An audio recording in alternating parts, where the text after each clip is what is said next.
Welcome to our channel. Let's study with विशा परिहार. विद्यार्थी मित्रांनो, आज आपण ओळख करून घेऊया सर आयझॅक न्यूटन यांच्याबद्दल. सर आयझॅक न्यूटन यांचा जन्म 1642 मध्ये झाला व त्यांचा मृत्यू 1727 मध्ये झाला.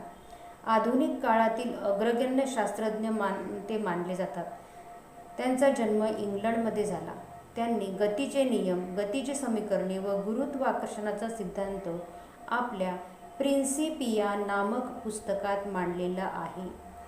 केपलरने ग्रहांच्या कक्षांचे वर्णन करणारे 3 नियम मांडले होते हे आपल्याला माहीतच आहे.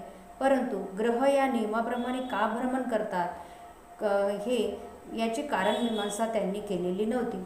परंतु न्यूटनने त्याचा अभ्यास करून गुरुत्वाकर्षणाचा सिद्धांत वापरून हे 3ही नियम गणितीय पद्धतीने आपल्याला समजून सांगितलेले आहेत.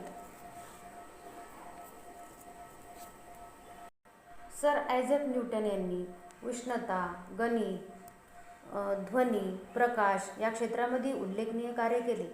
त्यांनी गणिताच्या एका नवीन शाखेचा शोध लावला. कॅल्क्युलस या नावे ओळखल्या जाणाऱ्या या शाखेचा गणितात व भौतिकशास्त्रातही मोठ्या प्रमाणात उपयोग केला जातो. न्यूटन हे परावर्तक दुर्बीण तयार करणारे पहिले शास्त्रज्ञ होते. चला तर मग विद्यार्थी मित्रांनो, आज आपण न्यूटन यांच्याविषयीची माहिती पाहिली. तुम्ही सर्वांनी याचा नीट अभ्यास करावा, कारण न्यूटन या शास्त्रज्ञांचे योगदान आपल्या सायन्स आणि गणितामध्ये अतिशय मोलाचे आहे.